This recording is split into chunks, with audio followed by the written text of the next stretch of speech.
Hello and welcome to the video. This is about creating and flying missions in INAV 3.0. Now the reason I'm making this video is I made a video a while ago talking about how to do missions, part of the INAV for Beginners 2020 series, but quite a few things have changed in INAV 3.0, specifically things about how you handle return to home, where you set that up, and also because I now have an INAV quad, a modern INAV quad. This is the Recon 7 from Recon FPV.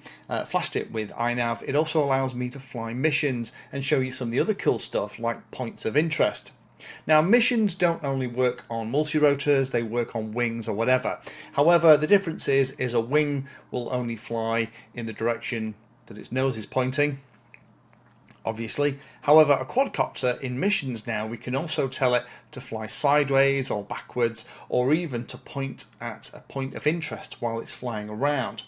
So I thought, you know what, let's do an updated video to kind of show you how to cover those features. I'm going to go through this in a reasonable level of detail. If you have INAV on your model and it's flying successfully, then missions are a fun thing to try. Word of caution though, make sure that things like the GPS position hold and the GPS return to home, those things work flawlessly. If those basic GPS modes don't work, there is absolutely no point you going and having to go at missions. When I'm flying a mission, I always at the field make sure that I can go into position hold and it works, and I flick return to home and it works. Once I'm happy those two things are okay, then I'll actually attempt the mission. There's a number of limitations. There's a limit on the number of waypoints that can be stored on the flight controller. You can only store one mission at once. It's actually held in the EEPROM, kind of, in the hard memory that survives you unplugging the battery. And then the way it works, when you go to the field, you load that into memory and then you can go and fly, make sure that all the GPS stuff is working, and then fly the mission. Now I try and limit my number of waypoints, depends on the flight controller and the memory and stuff, but I try and limit it to a maximum of 40, although even long missions, in terms of the amount of time you're flying, you don't need any like that number of waypoints. Now there are a couple of settings, let's go through those before we get into the mission creation part of the video. Again, timecodes down below. Let me talk through a couple of the CLI settings that are worthwhile you knowing. First one is nav_wp_load_on_boot equals off. Now if that's set to on, that will load the mission from the EEPROM into memory automatically as soon as you fire on the flight controller. When I first saw that, I was quite excited about it. I actually leave it off now because of another setting that we're about to come on to. I like to put the mission on here, and it may be that you have the mission in EEPROM and that's for one place that you fly, or you want to do a mission and then you're at another field another day. There are checks that the flight controller will do to make sure that the first waypoint isn't too far away, and that's really handy. So let's talk about that one next. The next CLI command is nav_wp_safe_distance equals, and then that's a number of centimeters. Now that makes sure that the first waypoint is closer than that value to where the quadcopter is now, and that's really handy. If you're in, you created a mission that you flew 100 miles away from where you are today, you don't want accidentally going into a mission that's going to try and fly it well out of range and you're never going to see it again. So I would keep that kind of check on. I tend to increase the distance a little bit, just sometimes you can't stand exactly in the field where you want to. Next one to talk about is this one here, OSD_HUD_WP_DISP equals X. This is how many navigation waypoints are shown in the on-screen display. You can have that information sent back to your goggles so you can track it if you're doing FPV. The INAV Lua script is incredibly useful for also tracking. The INAV Lua script will let you know which waypoint it's on the way to, etc. But you can, in the OSD menu within INAV, turn on INAV waypoints and have those shown. To be honest, I don't tend to, because I'm hoping that with the Lua script it kind of keeps me updated anyway. Next one we'll talk about then is a setting called nav_mc_wp_slowdown equals off. On multi-rotors, it can be smoother, as normally the way it works is INAV will try and slow the model down as it gets to the waypoint before making the turn, and I tend to like to keep that off actually. You might want it on, you might want it slowing down to get to the waypoint before it turns and tries the next bit. For me, I'm quite happy it just flying along. The last setting we'll talk about is failsafe underscore mission equals on. This is what happens in the event of a failsafe happening while a mission is being flown. If it is off, the failsafe procedure won't be triggered and the mission will continue. If it's on, the failsafe will initiate a return to home just like normal. So the only other tip then is to make sure that as one of the modes you can select inside configurator, you have the nav WP or nav waypoint mission selected, so you can turn that on, and with all of those things set, including that flight mode, we're ready to actually set up some missions. And let me show you how to do that in the configurator interface.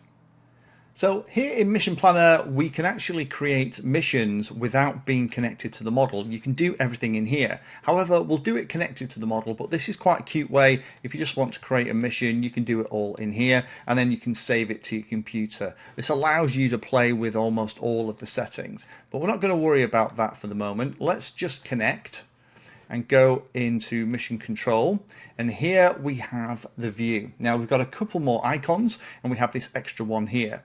Now you'll notice that the map here is looking a little bit different than normal. That's because I'm using Bing Maps. I've got a video that shows you how to set that up, again link down below, and we will pretend that we're going to be flying in this area. I wish this black box wasn't there when you're connected to a model. It gets in the way. Two icons here. We have the safe home icon, so this would allow us to designate an area or two that's safer to go back to in the event of a failsafe. That's something that came in INAV 3. And then the other one here is the default settings. Default altitude, the speed that we can travel at. If you just leave it 0, it'll just default, or the radius of each of the waypoints. That's in meters. 5 is fine for something like a fixed wing on a calm day. You can go down to 3 or 2 meters for something like a multi-rotor. Just means that when it gets within that distance from the waypoint, it considers it visited.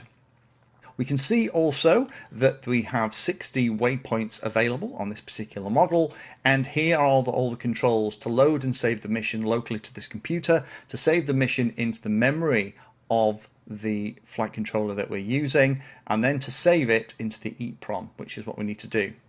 So let's create a simple mission. So let's assume that we were going to be stood, I don't know, here at this tree line, and we want to kind of fly in a circle, or well, a square. There we go. There's a very simple mission. We'll click on each of them, and if we click on one of the waypoints, you can actually see that the waypoint is being given as a standard waypoint, the latitude, the longitude, we can see the altitude, and everything else that's been picked up from the defaults that we set. The only thing that confused me when I first started playing with this is where's my return to home? What you have to do is in the last waypoint, let's click on that. If we just scroll down again, we actually need to change the type to be return to home, and then there we go, that is our mission. It'll now, when we initialize the nav waypoint mode, it will fly to here, then point and fly to here, then point and fly to here, then point and fly to waypoint 4, and then at waypoint 4 it'll initiate a return to home. Pretty standard stuff. Now we can save that down to the computer, and then we've got it for future reference. We can also save it to the memory of the flight controller, and then save it to EEPROM, and we need to do it in that order. It's a bit weird, but it works. Now you've noticed a couple of different things in here. We have something called PH time, so that's position hold time, where we could say at one of these waypoints we can actually have, so say for here we can actually say position hold time and have it staying there for 5 seconds. There's little things you can change. Waypoint is the default setting. So let's delete all that and look at some other stuff. Let's assume again that we're in this field, and what we'll do is we'll create the first waypoint, and then we'll fly around, but actually what we want to do is point and look at this tree and film this tree. Maybe it's a really exciting tree. What I'm going to do is I'm going to click on that as my second waypoint, then click on the waypoint and set the waypoint type to be point of interest. Now what happens, rather than the blue lines that we had before, you'll notice that the lines are all the same color as the point of interest, and that's because as soon as it hits this point of interest, it's going to point the nose of the quad towards the point of interest, and it's going to fly down each leg of this, keeping the nose of the quad pointed at the point of interest all the way along. However, that's fine, but what about if I want to then go and fly somewhere else? All these other waypoints, yeah, it's still pointing back to the point of interest. We don't want that, so let's delete those waypoints.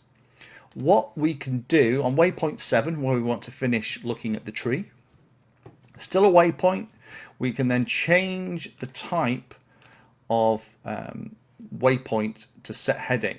And you can actually change, rather than have the quadcopter look at the next waypoint, you can change an orientation here, so you can put an angle.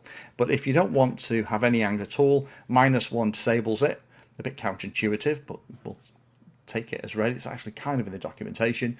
And then from here on in, we're back to the standard blue lines that we would use. When we get to here, I always like to have my last one as the return to home.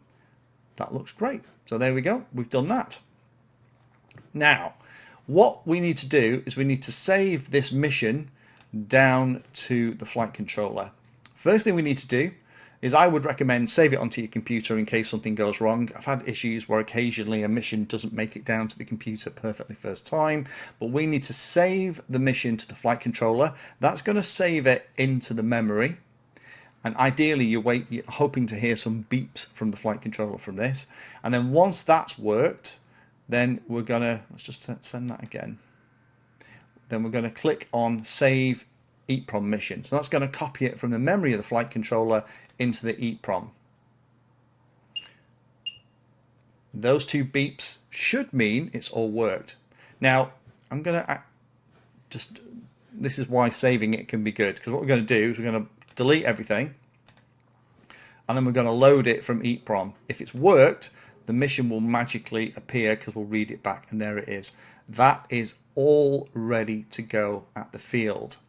So let me show you the mission that we're actually about to fly. So here's the mission that I've loaded onto the model just to demo this, and you can kind of figure out by looking at this how it's all going to work. You can see here it's given us the distance. We can see that the mission is valid. If that doesn't go green when you save it to the flight controller, that means that you've done something wrong. You want that to be green, and then what's going to happen is we're going to go fly to waypoint 1, point and fly to waypoint 2, point and fly to waypoint 3, and then it's going to be looking at this point of interest. It's going to fly down this line with the nose pointing there. It's going to fly down this line with the nose pointing there. And guess what? Last waypoint is a return to home. So let's go to the field and I'll actually fly this mission and we'll watch how it does it in real time. So here I am at the field, just waiting for the GPS lock to happen. And then once it is, we are ready to fly.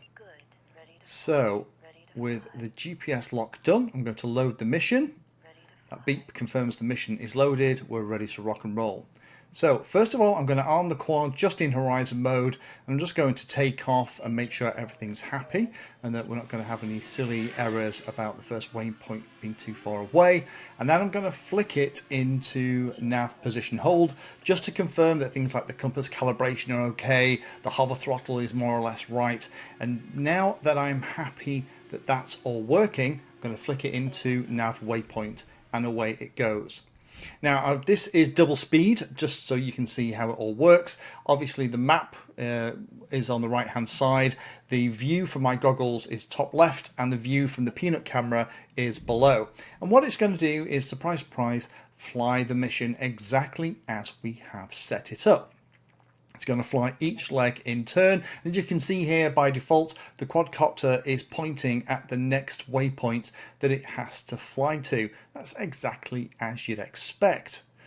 Nothing really interesting here. The only thing is that the Peanut camera's gyro, onboard gyro, is getting a little bit confused with the horizon, but we won't worry about that too much. Now we're going to come to the first waypoint that's going to point at the point of interest. Now, although the quadcopter is actually flying down this next leg, it's going to continue pointing at my point of interest. And next bit of the mission is going to then turn and fly down that leg of the mission, again keeping its nose pointed at where I am stood. And then at the end of the mission, it's going to initiate a return to home, and it's going to start to come back to me. However, halfway through the return, I just took over control back to horizon mode and just landed it as I always would. So that is how a basic mission is flown. There's no real surprises here. The trick is to make sure that the mission is good in the first place. And let me talk a little bit more about that. So my golden rules for INAV missions are, first of all, don't create a mission that's going to be longer than the model can fly. You can absolutely create missions that are going to last for hours and hours and hours, way beyond the capacity of your battery. Just check when you have created the mission, just look at how much ground it's covering. It's easy to get carried away when you first start out. Other tip is I would always make the last waypoint a return to home, just for safety, so that if something happens, then the craft will automatically fly back to you. When you are creating the mission in Mission Planner, I personally would, once you finished it, save it onto your computer for safety, then click Save to Flight Controller Memory. That then should make the little mission valid icon go green. Once that icon is green, then click on the Save to EEPROM, and then that will be ready to take to the field. Once it's in EEPROM, then I would delete all the waypoints and then reload them into Mission Planner for the mission that you've just created, and it should reappear. If it doesn't, then that's the bit where I would reload it from the file that you saved to your computer and try the process again. Have had it in the past where it didn't quite work, even though it looked like it had. Watch out for the default distance from the first point, as I talked about at the beginning. That's only 100 meters by default. That will catch you out, and that kind of leads me on to the last one, which is when you first go and try this out, don't go and fly, a multi-kilometer mission. I'd recommend for your first one, create a little mission that's quite close in that you can keep an eye on, fly it line of sight, and be ready at the first sign of anything not quite working properly to flick it back into horizon or return to home to rescue the model. And I personally would always recommend just do that position hold check to make sure that the GPS stuff is happy before you start your mission at all. So that's how the missions work. Not too tricky, is it? Thing to remember is that the only one of them, it's stored in EEPROM. You have to either have the automatic load setting turned on, or you use the stick command to load it into memory. Once it's in memory, you can take off and go into nav WP mode, and it will fly that mission. Of course, reiterate, I would not attempt to do any mission flying until your nav position hold and your nav return to home work flawlessly. And when I'm going to fly a mission at the field, I would usually test those things are all tickety-boo first before trying a mission out. But hopefully that helps those of you that were looking at the older videos, went into the interface and the configurator in INAV 3.0, and everything looked very different. Thank you for spending your time today watching that video. You can find me in all the usual places on social media, and if you're trying to learn about a subject, then check out the playlist. All of my videos are organized into easy to follow playlists that, if you're trying to learn a topic, will take you from the basics right the way through to some pretty advanced stuff.